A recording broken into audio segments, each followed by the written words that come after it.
pembelajaran kita hari ini.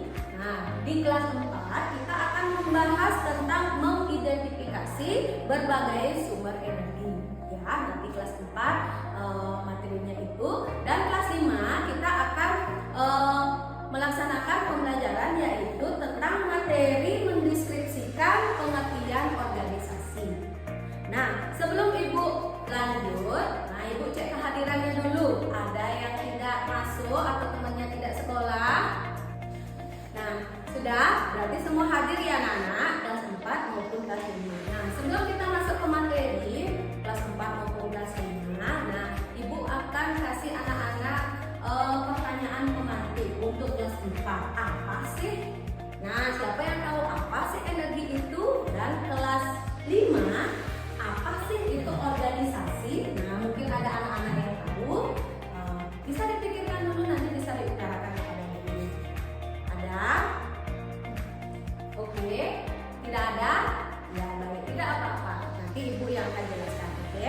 Nah, sekarang energi. Nah, untuk materi kelas 4. Nah, energi adalah kemampuan untuk melakukan usaha atau kerja. Nah, itu artinya energi. Energi itu ada beberapa macam energi ya. Yang pertama adalah energi kinetik, yaitu tentang energi yang dimiliki oleh benda karena bergerak. Itu namanya energi kinetik. Kalau yang kedua itu energi potensial. Energi potensial itu dimiliki oleh benda karena posisinya atau kondisinya tertentu. Nah, itu baru dua macamnya. Setelah itu ada energi listrik yang kita gunakan sehari-hari. Nah, contohnya perabotan kita di rumah semuanya menggunakan energi listrik ya. Setelah itu ada energi kimia. Nah, energi kimia itu, nah misalnya anak-anak sekarang bisa sekolah melakukan kegiatan sehari-hari itu karena energi kimia. Energi kimia itu datangnya dari sumber makanan yang anak-anak makan. Nah, itu dicerna oleh tubuh menghasilkan energi kimia. Ya, nah itu yang anak-anak pakai untuk melakukan kegiatan sehari-hari ya, dengan energi kimia lewat bahan makanan yang anak-anak makan setiap hari. Untuk kelas 5, nah kelas 5 itu organisasi. Tadi ada materi organisasi. Organisasi itu adalah suatu kelompok atau wadah yang dibentuk oleh sekelompok orang dengan tujuan tertentu ya. Itu namanya organisasi ya. Nah, di mana mereka bekerja sama, terstruktur. Nah, seperti di kelas kita. Di kelas kita ada juga organisasi. Nah, ada ketua kelas ya, di kelas 4 juga ada. Setelah itu di kelas 5 ada ketuanya, ada wakil, ada bendahara, dan ada sekretaris. Itu namanya termasuk organisasi. Nah, dalam organisasi itu mempunyai tujuan, ada tujuannya, ada anggotanya siapa, seperti anak-anak, ada ketua, wakil, sekretaris, bendahara, dan ada anggota teman lainnya. Nah, ada strukturnya yang Ibu bilang tadi, ya, ada strukturnya dari ketua kelas sampai anggotanya siapa, itu pasti ada. Setelah itu dalam dalam suatu struktur organisasi itu harus bekerja sama seperti anak-anak di sekolah. Tidak hanya ketuanya saja bekerja atau misalnya mengatur temannya saat tidak ada guru mungkin. Nah, itu bisa ketua kelas dan wakil bekerja sama ya. Tanpa bekerja sama itu tidak akan bisa dijalankan oleh struktur keanggotaan tersebut. Nah, Ibu kasih contoh. Tadi sudah ada struktur dalam kelas, ada ketua, wakil, sekretaris, dan bendahara. Nah, ada juga yang lainnya. Saat di perusahaan juga ada keanggotaannya atau struktur organisasinya. Nah, misalnya di sekolah seperti guru, ada kepala sekolahnya, wakilnya siapa, bendahara, sama seperti anak-anak ya. Nah, selain itu, ada organisasi namanya informal. Yang tadi itu semuanya formal, yang ada di sekolah, di perusahaan. Nah, di kelas anak-anak masing-masing ya, itu namanya organisasi formal. Sedangkan ada organisasi yang informal ya, seperti misalnya ada kelompok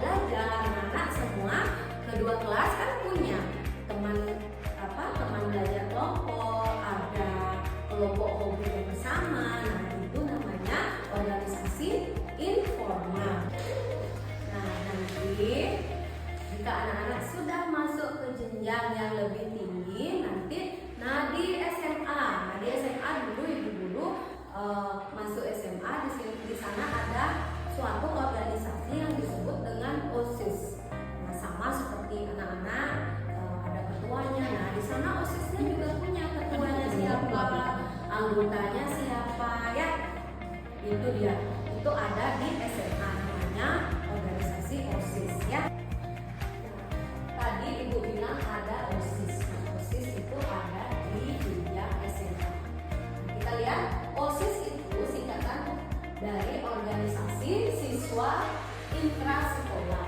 Nah, OSIS ini mewadahi, ini kegiatan yang ada di sekolah, ada kegiatan akademis maupun ada non akademis. Ini dia yang urus OSIS-nya. Setelah itu kegiatan akademis. Nah, contohnya kalau akademis itu misalnya ada kejuaraan, misalnya olimpiade tentang pelajaran IPA, matematika. Mereka juga ikut pada kejuaraan. Setelah itu kegiatan non akademis, misalnya lomba-lomba, segala macam lomba yang tidak berkaitan dengan akademis, mereka juga ikut ambil di sana. Nah, ini fungsi OSIS-nya, yaitu ini organisasi yang resmi dari sekolah, fungsinya mewadahi kegiatan siswa. Nah, tadi ini juga kegiatannya yaitu kegiatan akademis dan non akademis. Nah, Ibu kembali ke kelas 4. Tadi Ibu sudah jelaskan pengertian energi, yaitu kemampuan untuk melakukan usaha atau kerja. Nah, di sini ada dua sumber energi. Ada energi terbarukan dan sumber energi tak terbarukan. Kalau energi terbarukan itu bisa diolah. Contohnya ada matahari, ada angin, ada air dan panas bumi. Ini sangat membantu sekali dalam kehidupan kita sehari-hari. Yang kedua, ada sumber energi tak terbarukan, yaitu minyak bumi, ada gas alam, ada batu bara dan nuklir. Contoh, nah dalam kehidupan kita sehari-hari, minyak bumi, misalnya anak-anak mau pergi ke warung, mestinya bisa jalan kaki, tapi anak-anak memilih untuk, ada biasanya orang yang memilih untuk naik motor, misalnya padahal dekat jarak rumahnya. Nah, lebih baik kan kita jalan kaki karena itu namanya penghematan. Ya, kalau minyak bumi itu tidak akan bisa dikembalikan lagi atau tidak terbarukan ya. Kalau sudah dipakai ya sudah habis, sudah tidak ada. Nah, beda dengan energi terbarukan, bisa diolah. Misalnya panas bumi untuk apa? Untuk pakaian, kalau air untuk apa? Bisa dijadikan energi listrik, angin juga bisa dijadikan energi listrik. Matahari itu banyak sekali manfaatnya untuk kita. Nah, di sini Ibu akan tunjukkan. Nah, ada matahari, angin, air, ada minyak bumi di dalam bumi. Itu sangat langka sekali, makanya kita harus menghemat energi agar tidak cepat habis ya. Itu dia tadi penjelasan dari Ibu untuk materi kelas 4 dan kelas 5. Untuk penambahan agar anak-anak menambah lagi wawasannya, silakan anak-anak lihat di belakang ada video pembelajaran untuk kelas 5 dan kelas 4.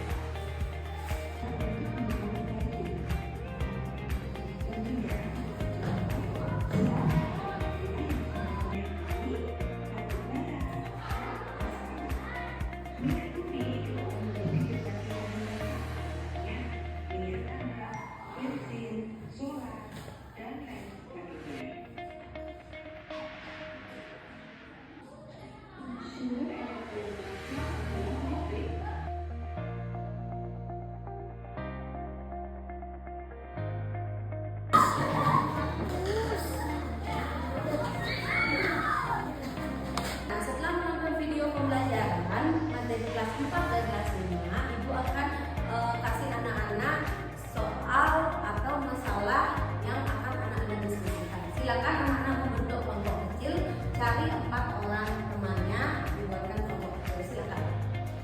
Untuk kelas 4, silakan nanti anak-anak dalam kelompok itu diskusikan contoh sumber energi yang ada di lingkungan anak-anak. Nanti dicatat apa saja sumber energi yang ada di lingkungan sekitar ya.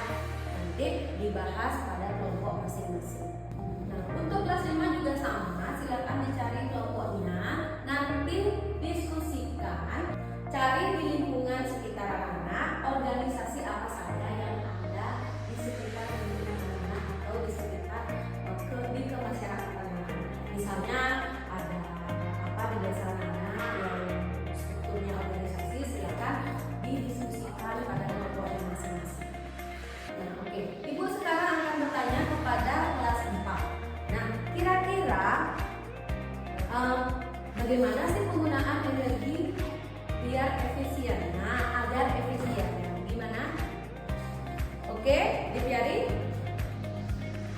Ya, kita harus menghemat ya, agar efisien. Ya, misalnya pada siang hari kalau sudah ada matahari tidak perlu pakai lampu. Nah, misalnya anak mencuci baju, kalau sudah ada sinar matahari lebih baik kita menjemurnya. Tidak perlu pakai mesin cuci. Bagus sekali. Terima kasih ya. Nah, Ibu kembali ke kelas 5. Ibu akan bertanya, kira-kira siapa yang tahu bagaimana struktur organisasi yang tadi Ibu jelaskan? Misalnya struktur yang ada di kelas, kira-kira harus apa saja yang ada? Ya, Yuna, pintar sekali. Nah, pendapat dari Yuna, di dalam struktur itu ada katanya harus ada anggota ya, pasti ada anggota. Yang paling penting dari pertama dulu ada ketua, ada wakilnya, ada sekretaris, ada bendahara, baru ada anggota. Nah, untuk pembelajaran hari ini, pembelajaran kita bersama 12 kelas 4 dan kelas 5, Ibu akan rangkum pembelajaran hari ini yang kita pelajari. Yang pertama ada kelas 4. Nah, kelas 4 materi energi. Nah, siapa tahu energi tadi pengertiannya? Ya, bagus sekali. Energi yaitu kemampuan untuk melakukan usaha atau kerja. Nah, tadi Ibu sudah terangkan energi itu ada dua jenisnya, yang terbarukan dan tidak terbarukan. Yang terbarukan itu kita bisa olah kembali. Kalau yang tidak terbarukan itu sekali pakai itu artinya sudah habis, tidak bisa akan kembali. Contohnya seperti di depan bumi, gas bumi, batu bara dan listrik. Kalau energi terbarukan itu ada matahari, ada angin dan panas.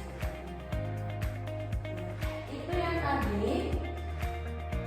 Nah, kembali ke kelas 5. Tadi sudah dijelaskan tentang struktur organisasi. Nah, organisasi itu Ibu dapat simpulkan adalah kelompok atau wadah yang dibentuk oleh sekelompok orang dengan tujuan tertentu ya. Nanti dalam suatu organisasi itu ada strukturnya bagaimana.